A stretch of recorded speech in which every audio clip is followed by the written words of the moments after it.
Hola a todos, ¿cómo están? Espero que anden muy bien. Muchas gracias por ver este video, una nueva entrega de Pablo Borsoy, con videos de matemática y de física. Antes que nada les queríamos dar gracias por el apoyo que estamos recibiendo al canal, estamos creciendo mucho y eso nos permite hacer más videos y llegar a más gente. Por eso les pedimos que se suscriban a nuestro canal y que le den like a los videos si ustedes creen que realmente les ayuda a todo lo que es la preparación de materias y demás. Abajo van a tener nuestros datos de contacto si quieren. Estamos organizando clases grupales e individuales a distancia y presenciales. Así que si quieren más detalles tienen nuestro contacto a continuación. Vamos a empezar con el video de hoy.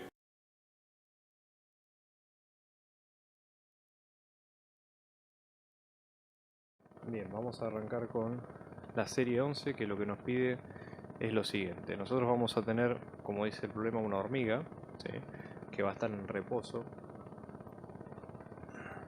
En este sentido, nosotros vamos a tener que, respecto a un cuadro de rotación continua, ¿sí?, de un viejo disco de vinilo, la idea es que la hormiga va a tener una velocidad circular uniforme si está en reposo, ¿sí?, de acuerdo al marco de referencia. Bien, vamos a arrancar con la serie 11, donde se pide lo siguiente. Nosotros vamos a tener una hormiga, ¿sí?, que está ubicada en la punta de un disco de fonógrafo, un disco de vinilo viejo, circular grande, ¿sí?, y básicamente lo que nosotros vemos es que tiene un movimiento circular uniforme, ¿sí?, de manera tal de que está en reposo de acuerdo a un marco de referencia en digamos, lo que sería el suelo, ¿sí?, de alguna forma como para tenerlo en cuenta o unido, digamos, al disco. Hay varios puntos para calcular, en primer lado, ¿no? Nosotros, la idea sería tratar de arrancar calculando lo que sería la fuerza de Coriolis y la fuerza centrífuga, ¿sí?, en referencia, digamos, a la mesa. Entonces, para esto nosotros necesitamos armar un gráfico, ¿sí?, donde tenemos que tener en cuenta cuál es nuestro sistema de referencia, nuestro o varios, ¿sí?, si es que vamos a trabajar con un sistema de referencia fijo, luego con un sistema de referencia móvil, ¿sí?, y cómo se relacionan todos entre sí. Entonces, por ejemplo, vamos a arrancar dibujando lo que sería el disco. El disco tiene, digamos, una geometría de este estilo, ¿sí?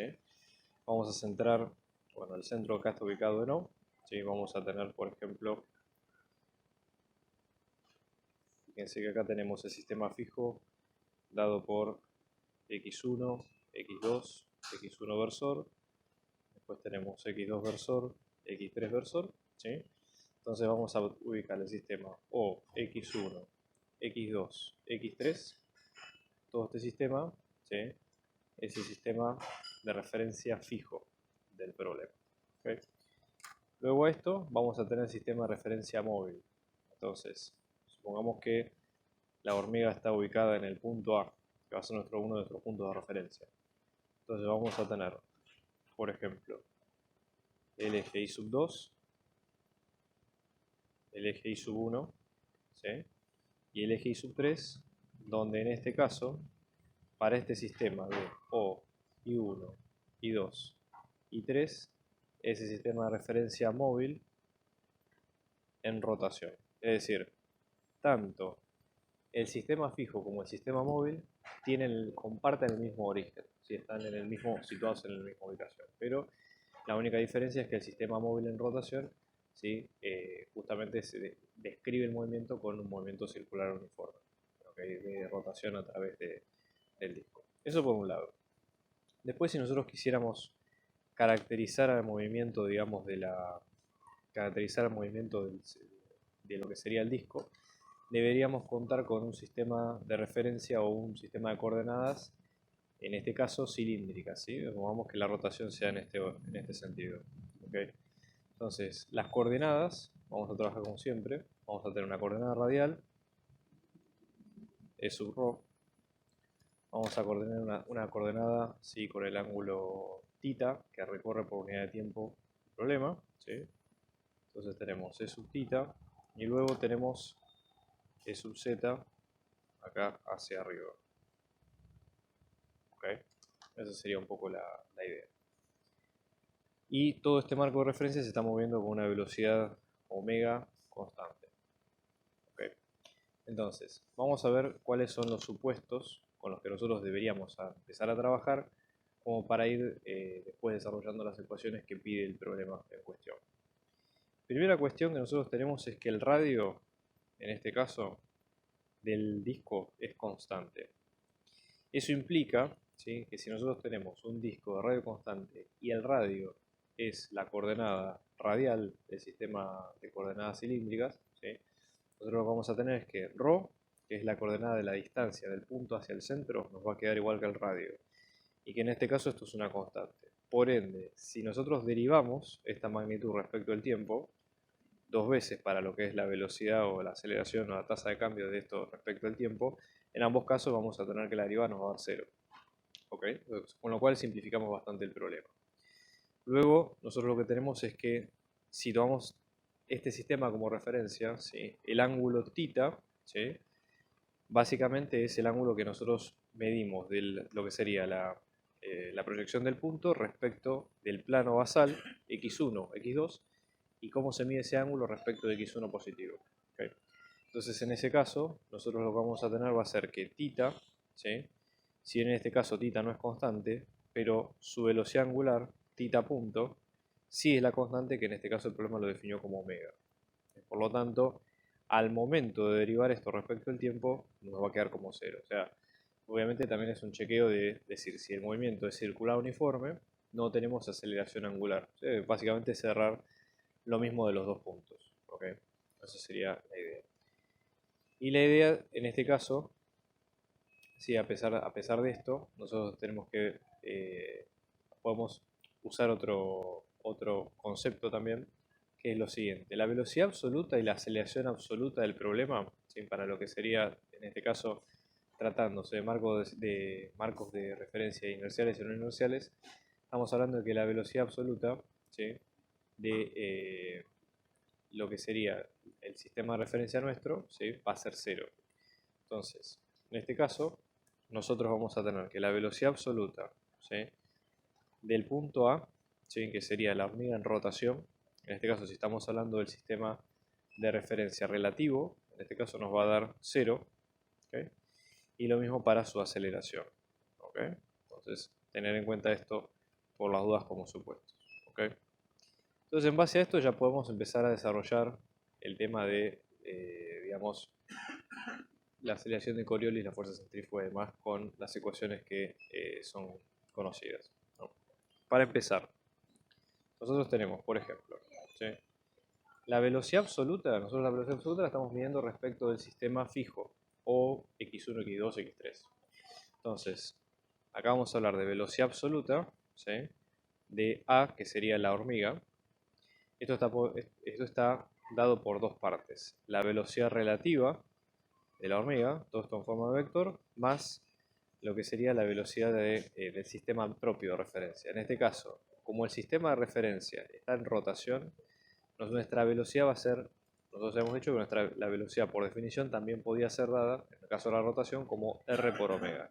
Es decir, va a ser la distancia que nosotros estamos cubriendo, en este caso la distancia es entre los puntos OA, ¿sí?, y la velocidad angular, que es omega. Entonces vamos a tener omega por OA en forma de distancia. ¿Okay? Entonces vamos a indicar acá, para cada uno, ¿sí?, vamos a tener velocidad absoluta. Después acá, en este caso tenemos velocidad relativa. Y luego tenemos la velocidad del sistema de referencia.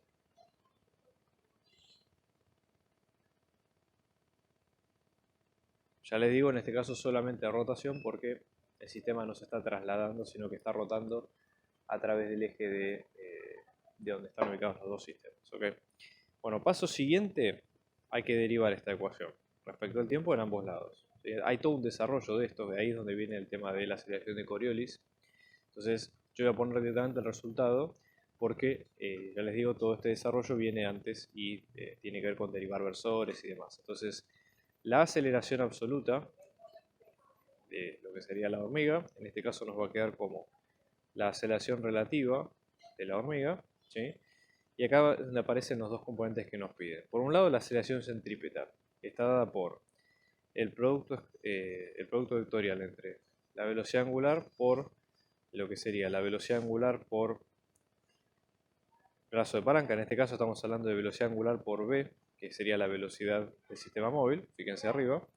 Y ahí acá es donde aparece la aceleración de Coriolis, 2 veces omega, ¿sí?, por la velocidad relativa que hemos visto al principio. ¿Sí? Esta sería la ecuación 1 y esta sería la ecuación 2.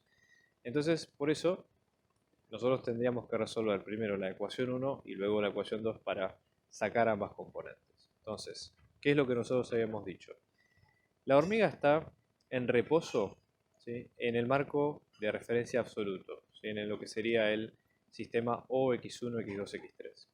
Entonces, lo que vamos a tener es que para la hormiga la velocidad absoluta, ¿sí?, nos va a dar 0 y la aceleración absoluta también nos va a dar 0. Con lo cual ya podemos reemplazarlas ambas en las ecuaciones 1 y 2 y ir despejando lo que necesitamos. Por ejemplo, todo esto en la ecuación 1, ¿sí?, igualando esto a 0, esto nos va a quedar como 0 es igual a la velocidad relativa de la hormiga más la velocidad angular por el brazo de palanca, con lo cual la velocidad relativa de la hormiga, en este caso nos va a quedar como menos la velocidad angular por el brazo de palanca.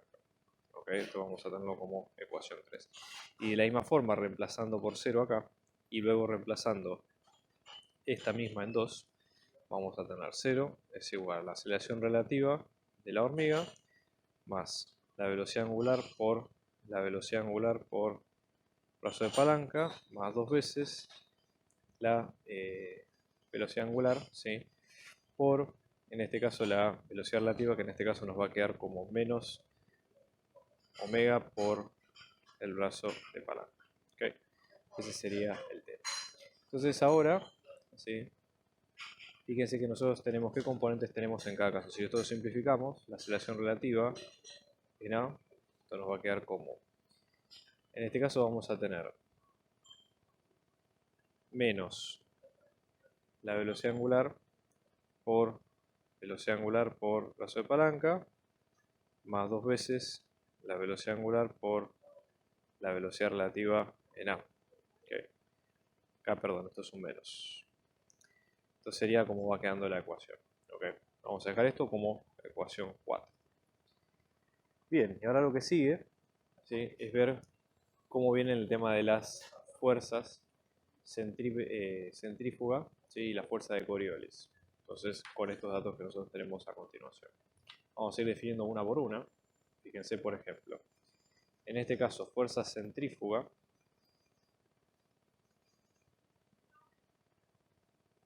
En este caso está dada por lo siguiente.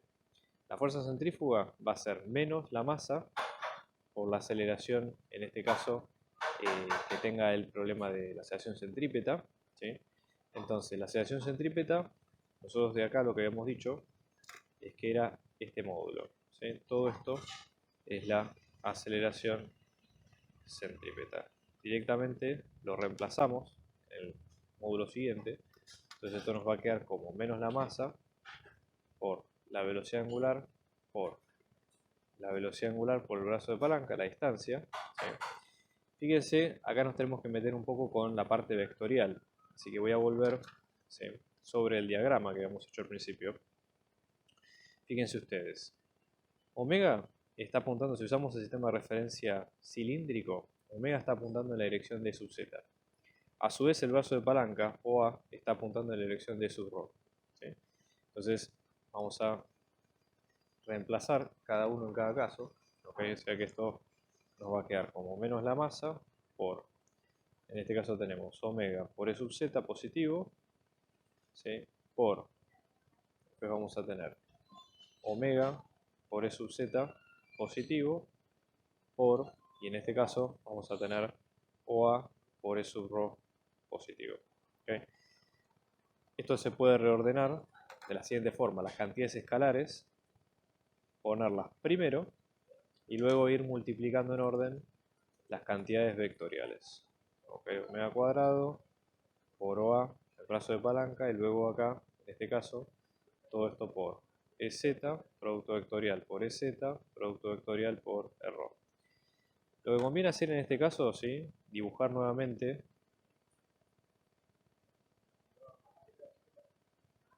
el sistema o la terna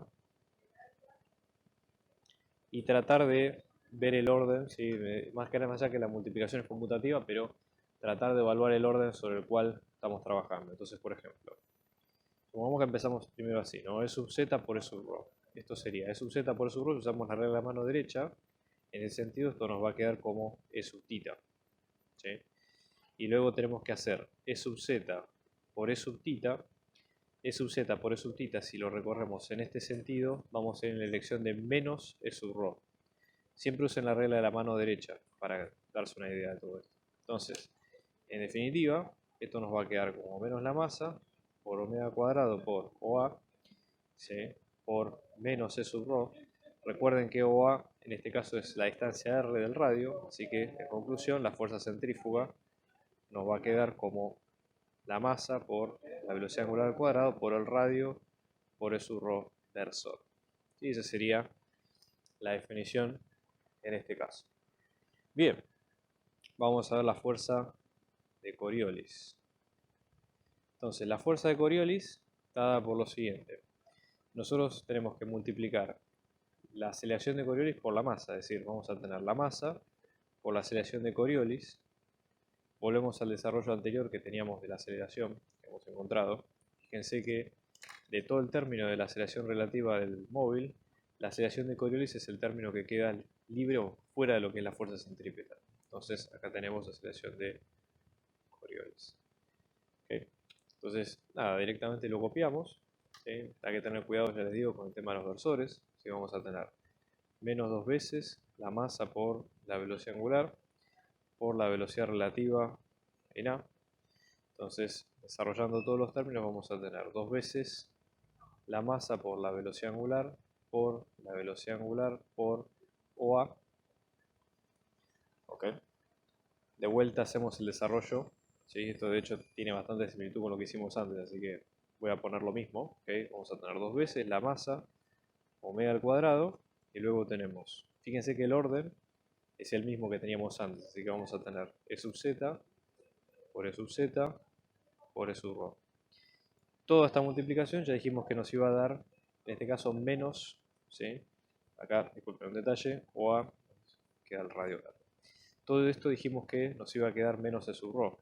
Así que vamos a tener menos 2 por la masa por omega cuadrado por R por E sub rho. Y esto es el valor final de lo que queda para la fuerza de Coriolis. ¿Okay?